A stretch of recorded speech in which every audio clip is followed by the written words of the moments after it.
Okay, capital market securities law, क्या जानते हैं सेंसेक्स के बारे में? जानते होते तो थोड़ी ना पढ़ने आए होते, है ना? सुना है कभी सेंसेक्स?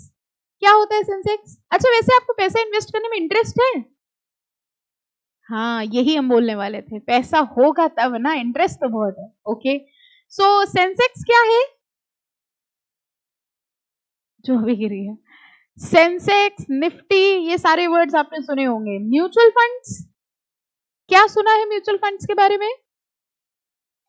हाँ, म्यूचुअल फंड के बारे में हम लोग को बस एक बात पता है, mutual fund are subject to market risk. Please read the offer document carefully. वो भी तब समझ में आया जब उसने धीमे बोलना शुरू किया, पहले बहुत तेज बोल जाता था तो कुछ समझ में नहीं आता था, है ना? आईपीओ सुना है? What is IPO? होता क्या है आईपीओ में? जब कोई कंपनी पहली बार शेयर इशू करती है, किसको? पब्लिक को, ठीक है? यही सारी जितनी चीजें हैं, आईपीओ निकालना, एफपीओ निकालना, ठीक है? एफपीओ भी उसी का ही एनहांस वर्जन है। देन म्यूचुअल फंड्स क्या होते हैं, देन शेयर मार्केट में कैसे इन्वेस्ट करते हैं, सेंसेक्स क्या होता है, निफ्टी क्या होता है, इंपॉर्टेंटली डीमैट अकाउंट क्या होता है। सुना है ये सब? ये सारी चीजें हम लोग कवर करने वाले हैं इस सब्जेक्ट में। कंपनी लॉ के बाद अगर सेकंड मोस्ट इंपॉर्टेंट सब्जेक्ट आपका कोई आता है सीएस एग्जीक्यूटिव के कोर्स में, then that is your capital market. Reason being, दो तरीके की कंपनीज होती हैं, एक लिस्टेड कंपनी होती है और एक अनलिस्टेड। सुना है सबने? ये लिस्टेड कंपनी कौन सी कंपनी होती है? कहां लिस्टेड होती है? स्टॉक एक्सचेंज में। स्टॉक एक्सचेंज कितने हैं हमारे यहाँ? वैसे मेनली कौन से? वैसे तो बहुत है, दो। कौन कौन से? BSc and NSC. सुना है? Bombay stock exchange, national stock exchange. अच्छा, किसी भी कंपनी के लिस्ट होने का मतलब क्या होता है? लिस्ट होने का मतलब समझे? देखो, अगर हमें सामान बेचना है, ठीक है, तो मेरी एक शॉप है और हमें सामान बेचना है, तो वो सामान हमें काउंटर पे रखना पड़ता है। जब काउंटर पे रखा होगा, 10 लोग देखेंगे, तब वो माल बिकेगा, ठीक है? सिमिलरली, अगर हम अपनी कंपनी के शेयर्स बेचना चाहते हैं, तो हमें उसको काउंटर पे रखना होगा ताकि लोगों के लिए उसकी खरीद बेच आसान हो जाए। और काउंटर पे रखने का मतलब हमें उसे कहां लिस्ट कराना होता है? स्टॉक एक्सचेंज में। स्टॉक एक्सचेंज सोचो क्या है? स्टॉक एक्सचेंज एक ऐसी जगह है जहां पर स्टॉक्स एक्सचेंज हो रहे हैं। स्टॉक्स मतलब शेयर्स। शेयर के खरीद बेच करने की जो जगह होती है उसको क्या कहा जाता है? Stock exchange. नाउ, अगर हम चाहते हैं कि हमारे शेयर स्टॉक एक्सचेंज से खरीदे बेचे जाएं, इसके लिए हमें अपने शेयर को स्टॉक एक्सचेंज में क्या करवाना पड़ता है? लिस्ट करवाना पड़ता है, ठीक है? बहुत बेसिक सी बात समझना। तो आज मेरी एक कंपनी है, मेरी कंपनी के शेयर हैं, ठीक है? एक तरीका ये हो गया शेयर खरीदने बेचने का कि भाई मिस्टर ए के पास शेयर है, मिस्टर ए मिस्टर बी को ढूंढे। देखो, अगर मान लो मेरे पास रिलायंस कंपनी का शेयर है 100 रुपए का और हम उसको 100 रुपए में बेचना चाहते हैं, तो हम बेच तभी पाएंगे जब हमें कोई ऐसा बायर मिल जाए जो 100 पे खरीदना चाहता हो। इस बात को अग्री करेंगे आप? हम अगर 100 रुपए का शेयर बेचना चाहते हैं तो हम कब बेच पाएंगे? जब कोई उसे 100 रुपए का खरीदना चाहे, और ऐसे बायर को ढूंढना डिफिकल्ट होगा, ठीक है? इसके लिए हमने सोचा कि क्यों ना हम अपने शेयर्स को स्टॉक एक्सचेंज में लिस्ट करा दे रहे हैं। ओके, ये स्टॉक एक्सचेंज का ओरिजिन सोचो पहले कैसे हुआ। बहुत पहले के टाइम पे, अब बिल्कुल बेसिक से अंडरस्टैंड करेंगे, शेयर खरीदने बेचने के लिए बायर और सेलर्स को आपस में मिलना पड़ता था। जैसे अभी हमने आपको एग्जांपल दिया कि मान लीजिए मेरे पास एक शेयर है 100 रुपए का और हम बेचना चाहते हैं, तो हमें एक बायर चाहिए था जो 100 ही रुपए पे खरीदना चाहे। अब ऐसे बायर को हमें ढूंढना पड़ेगा। कैसे ढूंढे? जब कभी वो बायर मिलेगा तब हम उसके साथ ट्रांजैक्शन करेंगे। तो जितने भी शेयर के खरीद बेच करने वाले लोग थे, उन्होंने ये डिसाइड किया कि भाई ऐसे तो शेयर को खरीद बेच करना बहुत डिफिकल्ट होगा, तो एक काम करते हैं, जितने भी लोग शेयर की खरीद बेच करना चाहते हैं वो लोग एक काम करें, एक पेड़ के नीचे मिल जाते हैं, ठीक है? जब पेड़ के नीचे बहुत सारे लोग मिल गए, उसमें से कुछ हैं जो खरीदना चाहते हैं, कुछ हैं जो बेचना चाहते हैं, तो हमें अपना बायर इजीली मिल जाएगा। यस और नो? धीरे धीरे क्या हुआ, यही जो पेड़ था यही बड़े होके क्या बन गया? Stock exchange. मतलब पेड़ नहीं बन गया स्टॉक एक्सचेंज, वही जगह, उस जगह पे सारे बायर्स एंड सेलर्स आने लग गए। जिसको जितने पे खरीदना होता था, बेचना होता था, वहीं पे मिल जाते थे। और उसी जगह पर जहां शेयर की खरीद बेच होने लग गई, उस जगह को क्या कहा जाने लग गया? Stock exchange. ये रियल स्टोरी है बॉम्बे स्टॉक एक्सचेंज की। ओल्डेस्ट स्टॉक एक्सचेंज हमारा जो है वो कौन सा है? BSc, Bombay stock exchange. ठीक है, अब क्या हुआ, धीरे धीरे धीरे धीरे ये स्टॉक एक्सचेंज अब एक ऑनलाइन प्लेटफॉर्म में कन्वर्ट हो गया। तो आज अगर मेरी कंपनी के शेयर्स हैं और हम चाहते हैं कि मेरी कंपनी के शेयर्स आसानी से बिके, तो इसके लिए हम वो शेयर्स अपने कहां ले जाएं? स्टॉक एक्सचेंज में ले जाएं।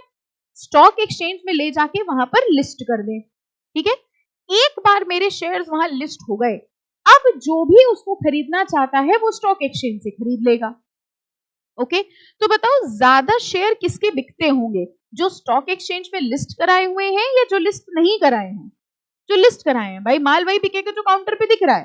तो हम गए स्टॉक एक्सचेंज के पास और हमने कहा भैया हमारी कंपनी के शेयर लिस्ट कर लो, ताकि जो भी चाहे वो यहां से खरीद ले। जब हम स्टॉक एक्सचेंज के पास गए और हमने कहा कि मेरे शेयर लिस्ट कर लो, तो उन्होंने कहा रुको, हम तुम्हारे शेयर ऐसे लिस्ट नहीं करेंगे। अगर तुम अपने शेयर मेरे स्टॉक एक्सचेंज में लिस्ट कराना चाहते हो, तो तुम्हें मेरी कुछ एडिशनल नियम कानून शर्तें माननी पड़ेंगी। मतलब तुम्हारे ऊपर हम ज्यादा रूल्स एंड रेगुलेशंस लगाएंगे, क्योंकि लोग शेयर खरीदेंगे तो लोगों को कॉन्फिडेंस होना चाहिए कंपनी पे। तो उन्होंने कहा कि देखो, अगर तुम अपने शेयर मेरे साथ, मतलब मेरे स्टॉक एक्सचेंज में लिस्ट कराना चाह रहे हो, तो तुम्हें मेरे साथ एक अग्रीमेंट करना पड़ेगा। और अग्रीमेंट ये करना पड़ेगा कि तुम्हें मेरी लगाई गई एडिशनल टर्म्स एंड कंडीशन को मानना पड़ेगा, और तुम्हारे ऊपर एक रेगुलेटरी बॉडी बिठा देंगे जो ये देखेगा कि तुम कोई गलत काम नहीं करोगे। बताओ ये रेगुलेटरी बॉडी कौन है? सेबी।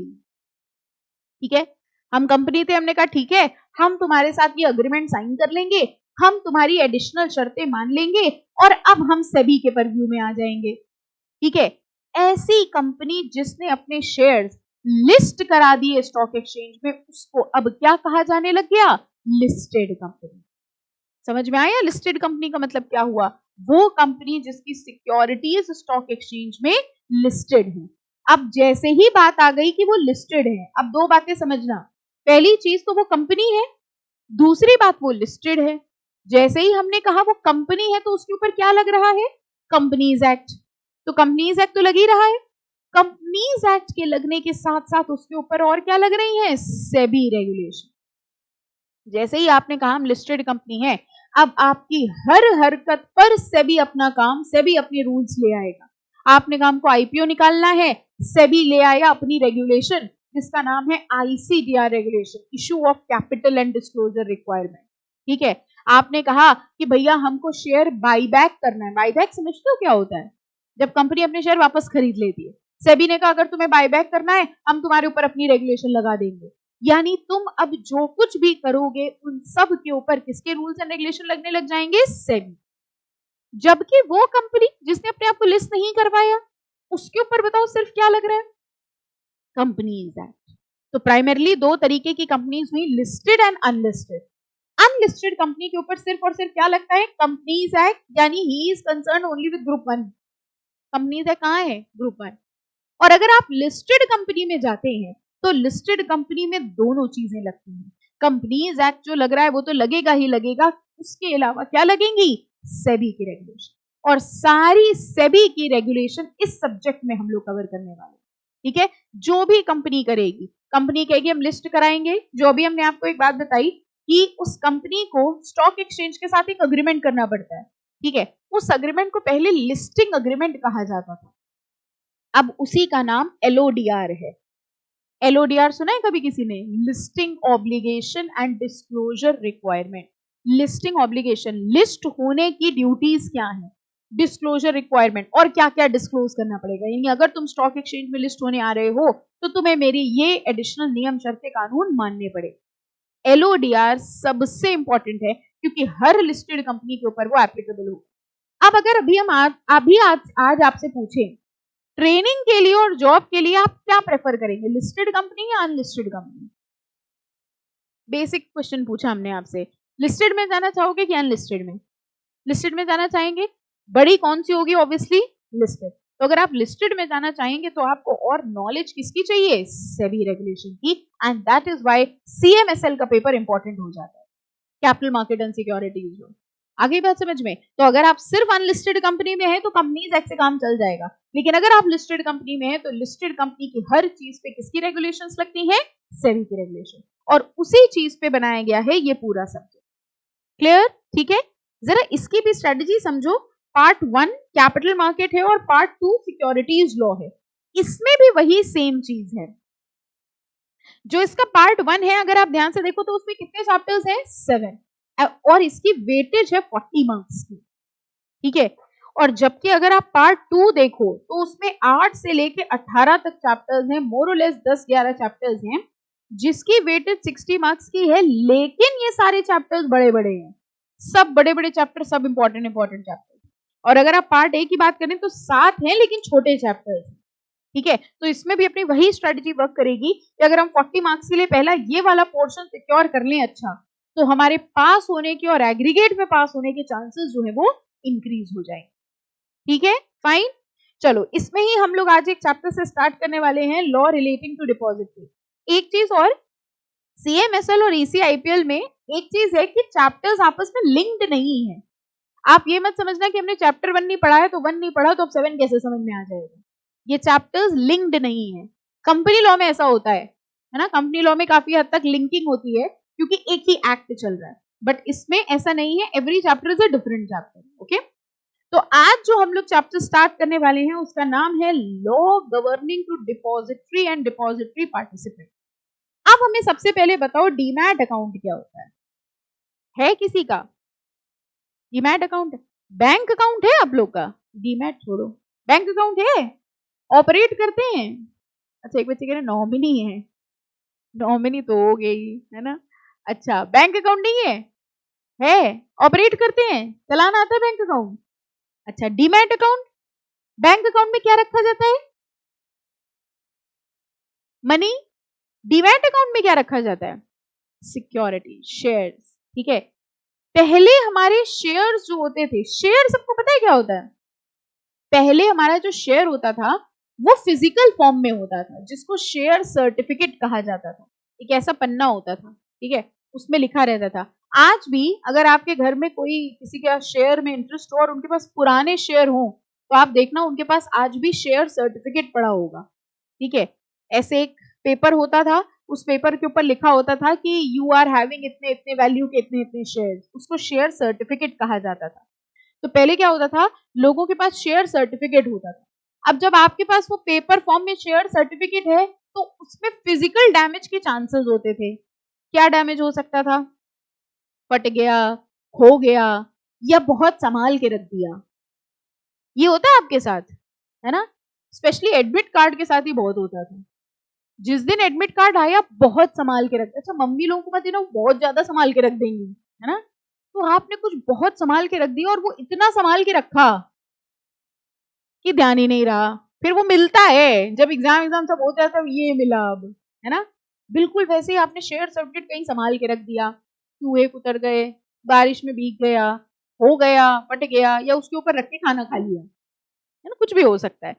इन सारी फिजिकल प्रॉब्लम्स को सॉल्व करते हुए एक नया सिस्टम आया जिसमें ये सारे फिजिकल शेयर्स अब किस फॉर्म में आ गए? Electronic form. तो फिजिकल शेयर आप अपने पास रख सकते थे, लेकिन ये इलेक्ट्रॉनिक शेयर्स को रखने के लिए एक अकाउंट बनाया जाता है जिसको क्या कहा जाता है? Demat account. What is the full form of demat? Dematerialisation. Material का मतलब होता है anything in the physical form, और जब हम उसको फिजिकल फॉर्म से इलेक्ट्रॉनिक फॉर्म में कन्वर्ट करते हैं तो उसको क्या कहा जाता है? डीमटेरियलाइजेशन।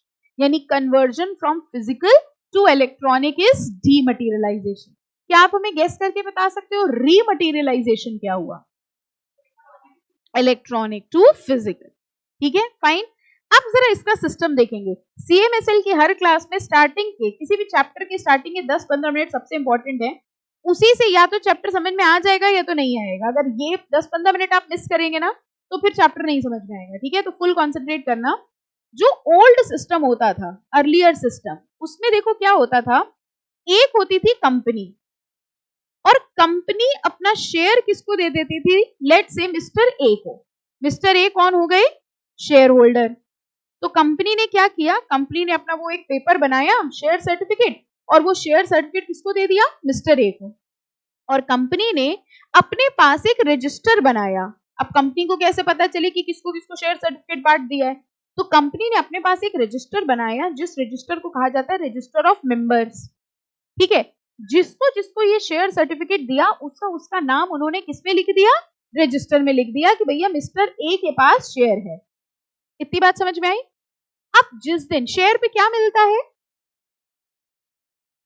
शेयर पे क्या पेमेंट मिलती है, डिविडेंड। ठीक है, जिस दिन कंपनी को डिविडेंड बांटना था, सबको ये शब्द क्लियर, डिविडेंड पता है ना क्या होता है, जिस दिन कंपनी को डिविडेंड बांटना था उस दिन कंपनी ने रजिस्टर खोला और रजिस्टर में किसका नाम लिखा था, मिस्टर ए का। मिस्टर ए के नाम पे डिविडेंड वारंट भिजवा दिया।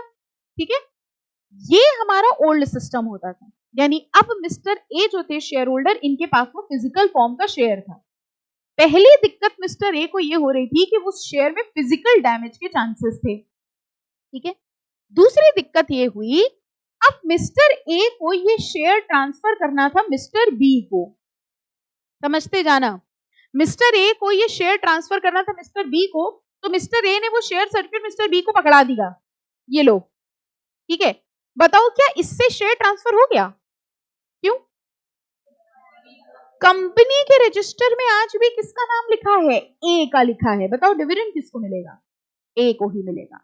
अब इसका प्रोसेस क्या होता था, ये आप कंपनी लॉ में पढ़ोगे, इसका प्रोसेस ये होता था, मिस्टर ए को एक अग्रीमेंट बनाना पड़ता है, एक डीड बनानी पड़ती है। ठीक है, उस डीड में लिखना पड़ता है कि हम अपना शेयर मिस्टर बी को बेच रहे हैं।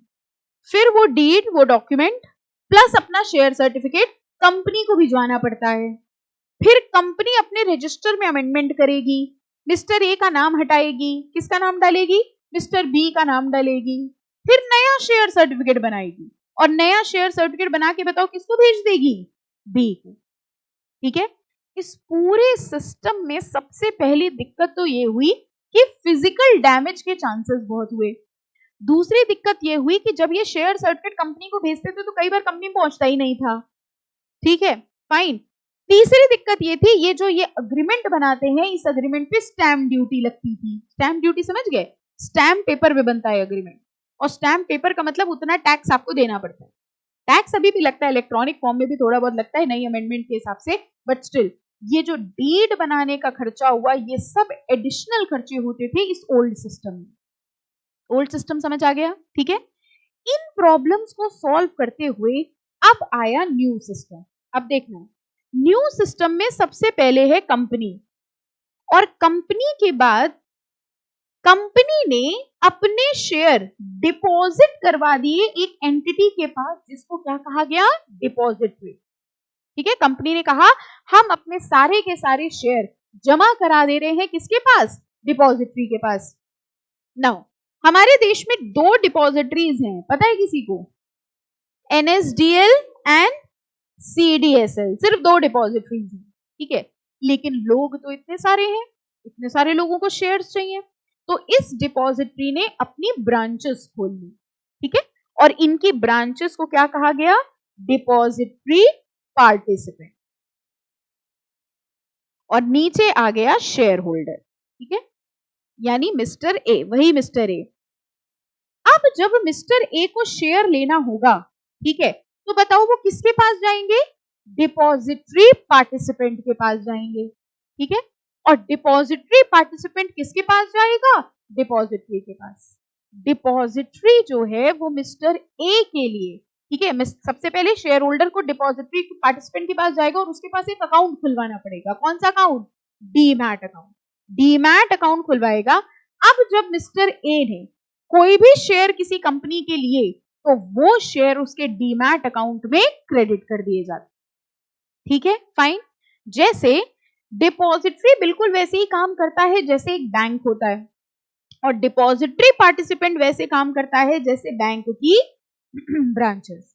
जैसे आपको स्टेट बैंक ऑफ इंडिया में अकाउंट खुलवाना है तो कहां जाते हो, हेड ऑफिस जाते हो, सीधे दिल्ली चले गए कहां खुलवाते हैं, आपके घर की नियरेस्ट ब्रांच, है ना। सिमिलरली अगर आपको डीमैट अकाउंट खुलवाना है तो कहां जाएंगे, डीपी, नियरेस्ट डीपी के पास, डिपॉजिटरी पार्टिसिपेंट। अच्छा, अगर आपने एसबीआई की किसी ब्रांच में अकाउंट खोला है और कोई आपसे पूछता है किस बैंक में अकाउंट है, तो क्या बोलते हो? एसबीआई। सिमिलरली किसी भी डिपॉजिटरी पार्टिसिपेंट के पास आप डीमैट अकाउंट खुलवाएंगे, आपका अकाउंट जो है वो डिपॉजिटरी में ही खुलेगा, या तो एनएसडीएल में या तो सीडीएसएल में। समझ आया? तो अब क्या हुआ, कंपनी ने अपने शेयर्स दे दिए डिपॉजिटरी को, डिपॉजिटरी ने किसको दिए? डिपॉजिटरी पार्टिसिपेंट को, और डिपॉजिटरी पार्टिसिपेंट ने शेयर होल्डर के डीमैट अकाउंट में उतने शेयर क्रेडिट कर दिए। बताओ क्या प्रॉब्लम सॉल्व हुई? सबसे पहले तो अगर शेयर्स इलेक्ट्रॉनिक फॉर्म में है तो क्या प्रॉब्लम सॉल्व हुई? फिजिकल डैमेज नहीं होगा, खो सकते हैं, फट सकते हैं नहीं, ये सारे कोई प्रॉब्लम जो है वो सब खत्म हो गए। ठीक है, फाइन। अब समझना, कंपनी ने एक रजिस्टर बनाया था ओल्ड सिस्टम में भी। हमको बताओ कंपनी के रजिस्टर में किसका नाम लिखा होगा? कंपनी ने अपने रजिस्टर में किसका नाम लिखा होगा? डिपॉजिटरी का, क्योंकि कंपनी ने अपने शेयर किसके पास जमा करवाए हैं? डिपॉजिटरी के पास जमा करवाए। ओल्ड सिस्टम में देखो किसका नाम लिखा था?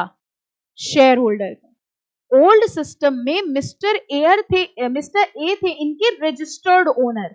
रजिस्टर्ड ओनर क्यों? क्योंकि रजिस्टर में किसका नाम लिखा है? ए का। कंपनी जब डिविडेंड बांट रही थी तो डिविडेंड किसको मिल रहा था? ए को। तो यही थे इनके बीओ, यानी beneficial owner. Registered owner, beneficial owner, जिसका नाम रजिस्टर में लिखा है हो गया रजिस्टर्ड ओनर, जिसको बेनिफिट्स मिल रहे हैं वो हो गया बेनिफिशियल ओनर। ओल्ड सिस्टम में रजिस्टर्ड ओनर और बेनिफिशियल ओनर सेम पर्सन थे। ठीक है, न्यू सिस्टम में बताओ क्या हुआ? डिपॉजिटरी कौन हुआ इनका? Registered owner. कह रहे हैं न्यू सिस्टम में रजिस्टर्ड ओनर हो गया डिपॉजिटरी, और बताओ डिविडेंड किसको मिलेगा? डिपॉजिटरी को मिलेगा, क्योंकि डिपॉजिटरी का नाम लिखा है, कंपनी ने रजिस्टर खोला उसमें डिपॉजिटरी का नाम लिखा, डिपॉजिटरी को मिलेगा। शेयर होल्डर कह रहे पैसा हमने लगाया, शेयर हमारा, डिविडेंड मिलेगा डिपॉजिटरी को, किसको मिलना चाहिए? Share holder. इसका मतलब नाम तो लिखा है डिपॉजिटरी का, लेकिन डिपॉजिटरी के पास रिकॉर्ड्स हैं कि शेयर किसके पास है। यहां डिविडेंड किसको मिलेगा? मिस्टर ए को। तो अगर आप ध्यान से देखें तो न्यू सिस्टम में बताओ रजिस्टर्ड ओनर कौन हुआ? डिपॉजिटरी। और बेनिफिशियल ओनर कौन हुआ? Share holder. इतनी बात समझ में आई? Any doubt? अगली बात, शेयर होल्डर मिस्टर ए को अपना शेयर ट्रांसफर करना है मिस्टर बी को। बताओ क्या इनको कोई रजिस्टर्ड डीड बनाने की जरूरत है? क्या इनको शेयर सर्टिफिकेट कंपनी भिजवाने की जरूरत है?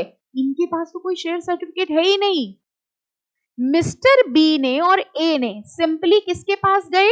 डीपी के पास गए, और डीपी से कहा कि भैया मेरे डीमैट अकाउंट में जो 10 शेयर हैं इसको डेबिट करके मिस्टर बी के अकाउंट में क्रेडिट कर दो, बात खत्म।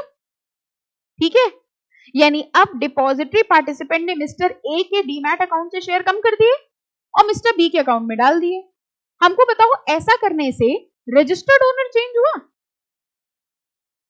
पहले कौन था रजिस्टर्ड ओनर? डिपॉजिटरी। बाद में भी कौन है? डिपॉजिटरी। यानी कि रजिस्टर्ड ओनर में कोई चेंज नहीं आया।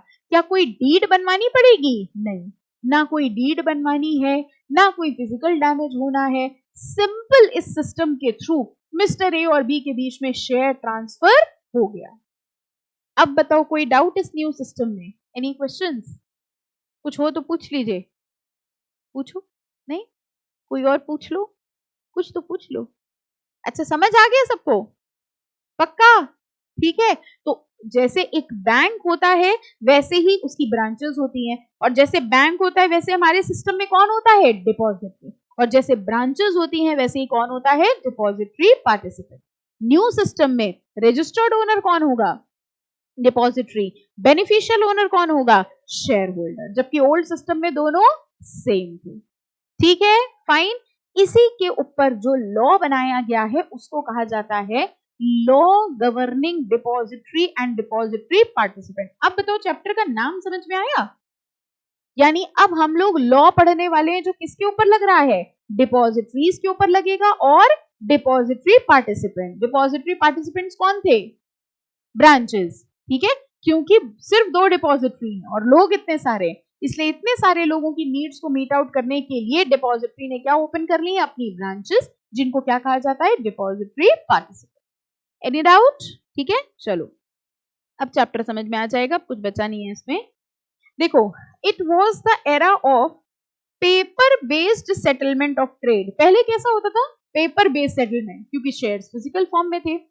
That caused substantial problem such as bad delivery and delayed transfer of title. यानी कई बार बैड डिलीवरी होती थी, हमने शेयर सर्टिफिकेट कंपनी में भिजवाया, कंपनी में पहुंचा ही नहीं, हमने डीड भिजवाई, डीड पहुंची ही नहीं, इसकी वजह से ओनरशिप में ट्रांसफर में दिक्कत आती थी।